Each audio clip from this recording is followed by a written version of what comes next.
Cougs, which way? To your left. Too much. Come back to the right. I bet you Pablo doesn't have to deal with this. Pablo, the golden child. Sit where you want. We'll adjust everything to you.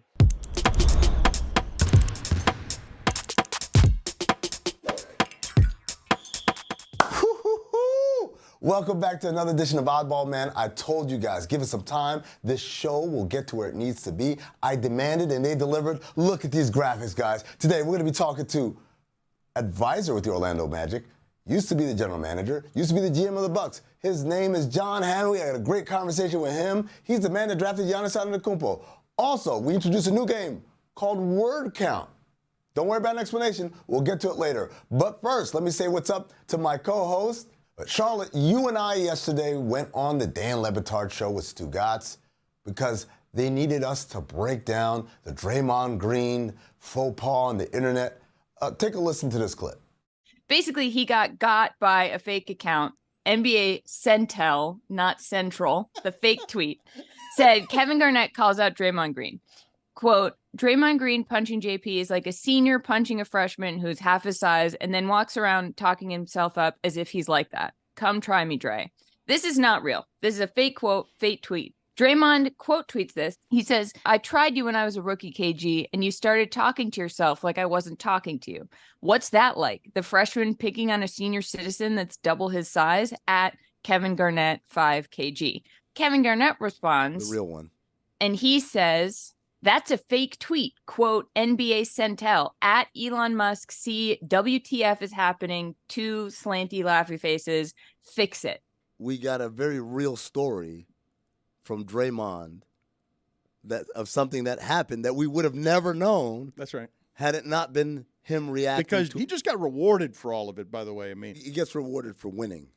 That's what he does. He wins. He's a winner. But he also gets into fights. And so this is the more curious thing, because these are real quotes, right?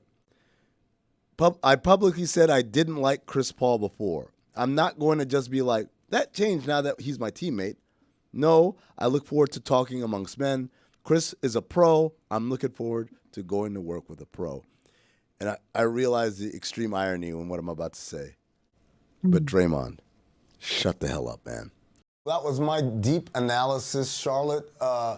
I want to start by asking you, like, how much of this is the internet's fault?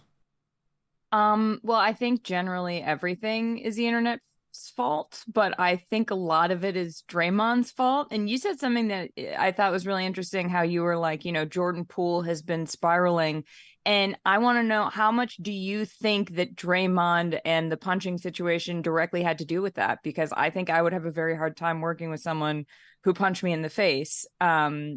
Is that the root of everything? Well, I mean, I think there's a couple of things. First of all, getting punched in the face in the NBA in the workplace is not a rarity by your coworker. In fact, it's really, really a frequent occurrence that happens all the time. The difference is we saw this one. And so this is why I asked, is this the internet's fault? Because if this had happened 10, 15 years earlier, what would happen is, at best, actually at worst, you would hear that Draymond Green and Jordan Poole got into a scuffle.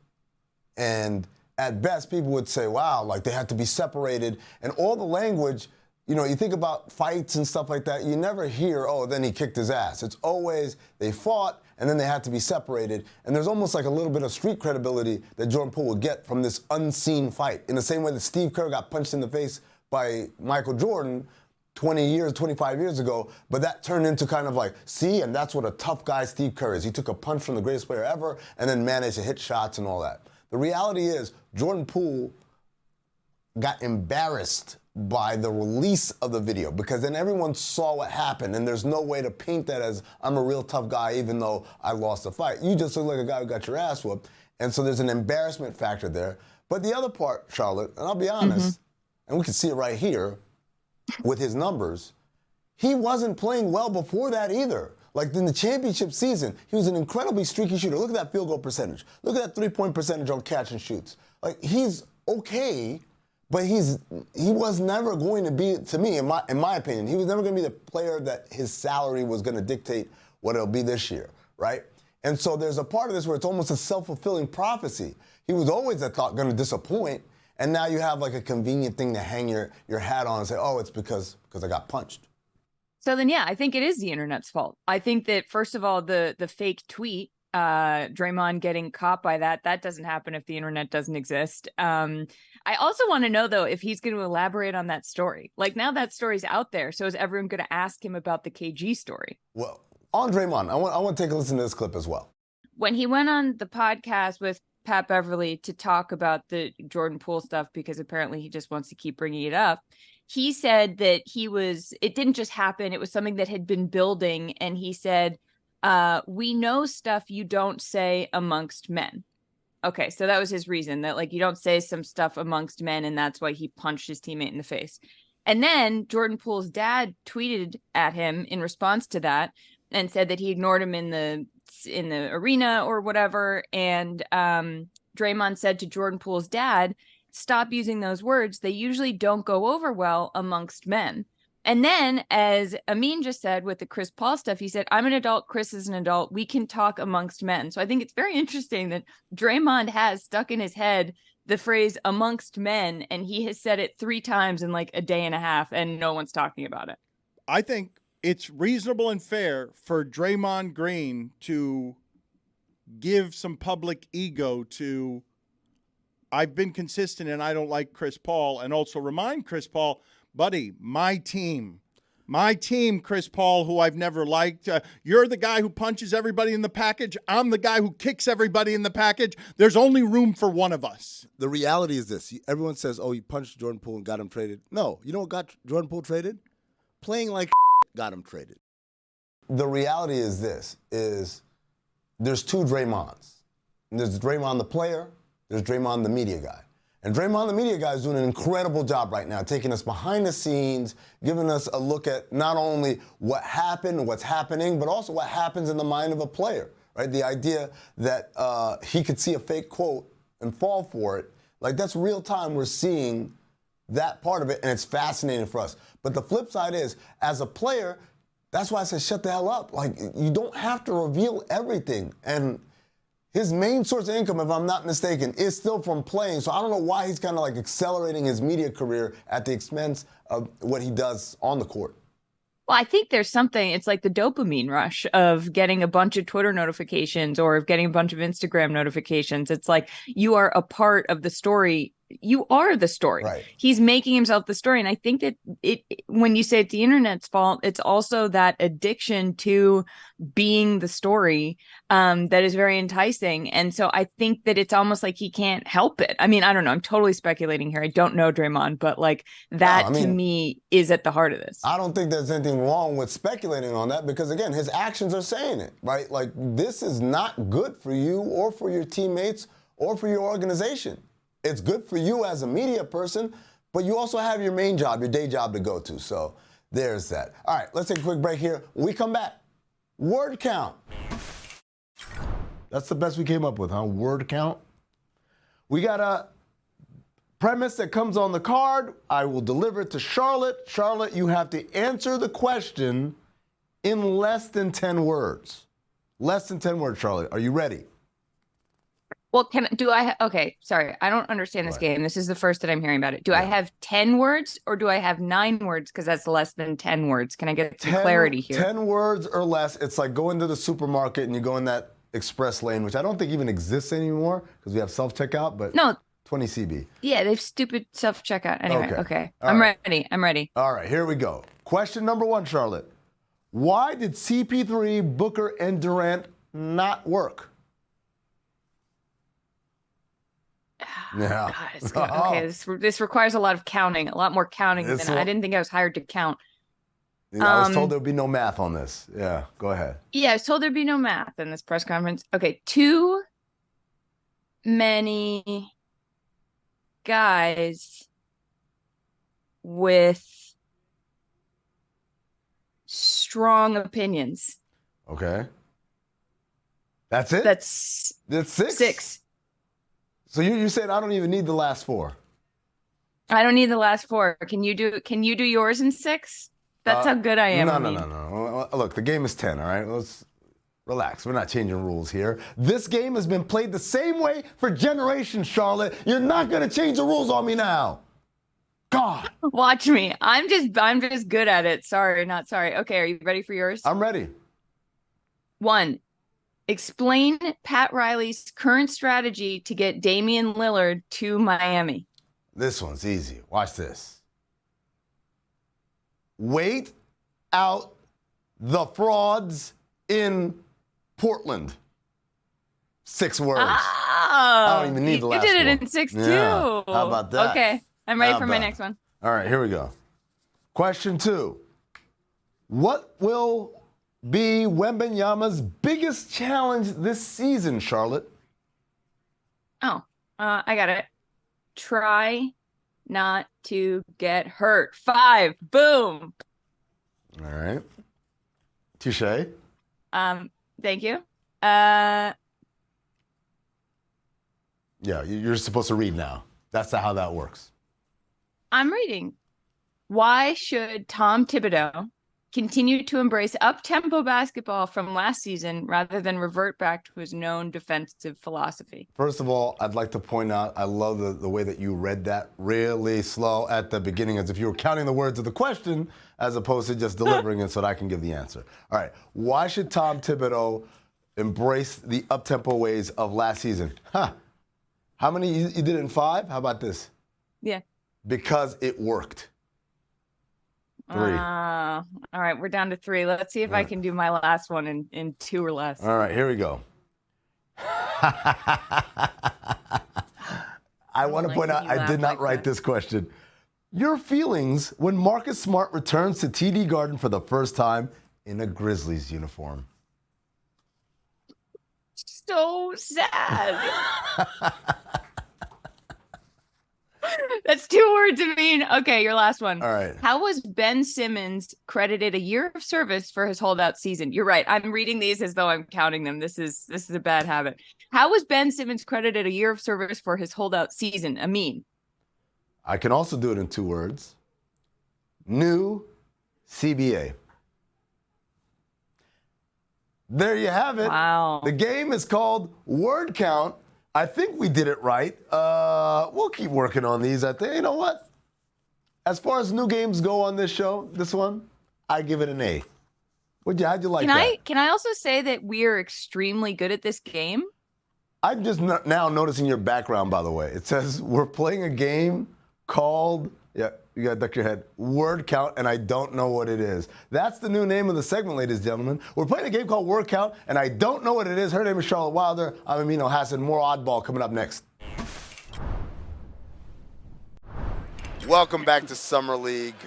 It's Oddball. It's Charlotte Wilder. It's Amin Elhassan, and I'm really happy about our next guest. He is, they call him lifers, right? Luckily. He's been all over the league as a coach, as a front office executive, the GM of the Bucks when they drafted Giannis, the GM of the Orlando Magic, now transitioning to senior advisor to Orlando Magic. His name is John Hammond.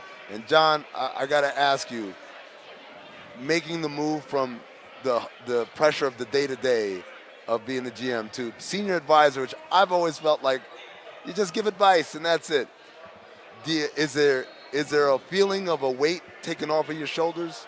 Did you notice when you said senior advisor with a big smile I had on my face? No, I'm really, really lucky to have this opportunity. You know, had a long run. I love my work. I love my work. You know, the travel is just a tough thing. You know, I tell people, like, in this work, you know, you don't get paid to work, you get paid to travel. And that's really it. It's just like being gone a lot. John, do you have so many frequent traveler miles at this point? What's your hotel and airline situation? Well, you know, that's kind of interesting because I travel with the team the majority of the time. Right. So with the team, you don't get those airline miles. Right. And I don't know who's getting all those points. So somebody's getting those points. The travel sector, whoever's setting up the travel. Yeah. So, but you know, I do go out and scout, of course, and that's a part of the job. Yeah, over the years, I've accumulated a few, that's for sure. What's something about the road life that you're going to miss? Flying out. We came out as a group on a charter here, and even sitting on that charter, you know, I was kind of sitting there thinking, like, I'm going to miss this. Wow. Yeah. I'm going to miss, being with the team, being with the group. I'll still travel some. Right. But, not to the frequency that I've been doing. Right. So, but it hit me. That's when it kind of hit me that there's going to be a change, and the change is going to be being away from the group. That will be an adjustment. One of my favorite questions when it comes to NBA travel, so when you travel with the team, is what time is the 12 o'clock bus? I said, if I ever write a book about my life in the NBA, it's going to be called What Time is the 12 o'clock bus? Because that's a question that I feel like every team goes through. It's like, guys, all right, bus is at 12. And for whatever reason, that doesn't translate over to everybody. So you got to ask them, what time is the 12 o'clock bus? Do you have any funny stories from your life on the road that jump out at you? It's a lot of sometimes smaller college towns, smaller hotels. Flying into Tulsa, Oklahoma, and driving down to Fayetteville, Arkansas to watch Arkansas play. And when I get into Tulsa, they have nothing left but pickup trucks. And I'm like, I'm not driving a pickup truck, but I had to. So, and I drove like 30 miles in my pickup truck, and I came back and said, I can't do this. And so, I mean, all kinds of crazy things. You turn around. I did. And sure enough, they had a couple cars by that point. But yeah. John, I used to do a lot of college football, and the first thing when Amin asked that, Norman, Oklahoma, when they ran out of water. Yeah. So, running out of cars, running out of bottled water, it's life on the road. In your, I mean, What do you mean, Ray ran out of they water? the hotel didn't have any more bottled water. What? Okay. Yeah, we'll come back to that. You, when you were in Milwaukee, you guys drafted Giannis in the first round, 15th pick overall. He was a skinny kid coming from second division Greece. What was it that you saw in him in his pre-draft and in the tape that made you say, this kid's going to be special? Really not so much. We didn't bring him in for a workout. And, the tape was pretty limited on him. Right. When we went over to see him, though, what stood out to us was this young kid, extremely long, and the most amazing thing was these hands. Had these massive hands. But, also, he played like a point guard. And watching Wimbayana right now, I think all the things he can do. He might be one of the best passers in the draft, if not the best passer in the draft. Right. And when Giannis came out, he could really, really pass the ball. And now he does so many other things. And he'll make a pass occasionally. You see on ESPN a top 10 player, whatever pass he makes, and I'm like, that's who he is. He can do that. That's in his blood. And you look at his ability to run, and you say, with that body and with those hands and his knowing how to play and the feel for the game, he has a real chance. Do you keep in touch? Do you talk to him, to Giannis still? Yeah, we do. Yeah. I'm lucky. I'm lucky to be associated with something like that and a player like that. So it's an honor of mine to people ask these questions about him and just to be a part of him. And the thing about it is the fun part is that he's even one of the best players in the world, and I think he might even be a better man than a player. Really special guy. I was here when Giannis was here at 2013, and I was telling Charlotte back then the main games were all in the little gym. That's the one that they would put everybody in because they wanted it to look packed. And over time now, Thomas and Mack now is the marquee gym because it is packed. They don't have to make it look packed for TV. It just is. What are your kind of observations or favorite things about Summer League through the years? It's remarkable that it has turned into this, because I was here the inaugural season with the Pistons, and you're right, playing all the games in the small gym, and I remember you felt so sorry for the referees because there was just a small handful of people in the gym watching a lot of the games, and the referees trying to figure their way through this, and they would make bad calls, and the people would just you are horrible. I cannot believe it. And you could they could hear it. They had a direct line to the ref. Oh, exactly. So I remember those days thinking how sorry I felt for the referees. And then, to watch this thing evolve into this, it's just the most amazing thing. Warren LeGarry, the ultimate mastermind, the ultimate promoter, and everything else that he is. It's I remember when we drafted Jabari Parker at 2, and Wiggins with 1. We did the same thing, 1-2 game, and that was whatever year that was. But they played that game in Cox, and it was standing room only. They had people lined up outside to get, and I think that was the last time they were going to do that. They said, okay, we won't make that mistake again. That was exactly the last time they did that. Ever since then, 1 versus 2 has always been in the big gym. I told her that 2019 was the biggest I'd ever seen it with Zion, where every seat in the upper deck was full. And then on the Friday night, we saw Victor Wembanyama come out there versus Brandon Miller, and we saw a packed gym for that. Yeah. One of the things that I really appreciate about Summer League is it's almost like a family reunion. Everybody's here. You catch up with people that you haven't seen or you saw months ago on the road or whatever. What does that make you feel when you see someone that you knew as a child now is part of this family and doing this for a living? I mean, you guys think about this. The one thing about longevity is, it's you start feeling it a little bit when I remember I recruited Winston Garland to Southwest Missouri State University. Winston played in the NBA, and his son Darius now, lottery pick and one of the, an all-star point guard. And I can remember when Winnie would bring Darius to Detroit, and he was like, I don't know, maybe 10-ish, maybe that old. And my window overlooked the practice court, and I'd be sitting there talking to Winnie, and I'd look out the court, and I would see Darius down there just handling it and doing the things, and think like, wow, he might have a chance. Never dreamt he'd ever be this, but there's so many guys like that. Now you're guys that maybe you coached and you've been associated with in the league, and now their sons are coming up. So it's really, really, really fun to be a part of that and see that happen in the people's lives. You see the whole evolution. John, you were telling us before about teams that you've coached at Summer League. What was the best team that you've brought here? Wow, I don't think there is one. I set you up for that. Set you up for that. And I can remember, think about, I coached a few times in Summer League, and I was just so out of control. Getting ejected from Summer League games. No, you got ejected. Oh, man, I'm what sorry. What Summer League game? Which one? It was in Los Angeles, and I think at that time. The Long Beach? You got it.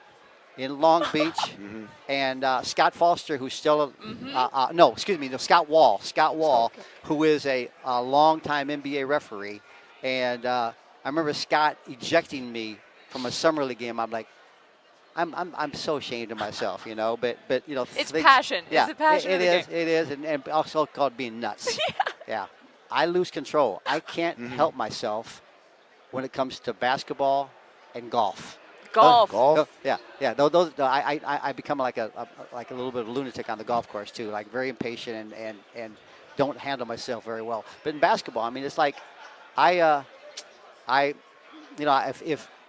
if I said, I'll give you, like in Milwaukee, my 9 years in Milwaukee, working with John Horst and Dave Dean, 2 young guys that were like up in the suite with me most every game, and if I did it once in 9 years, I probably did it,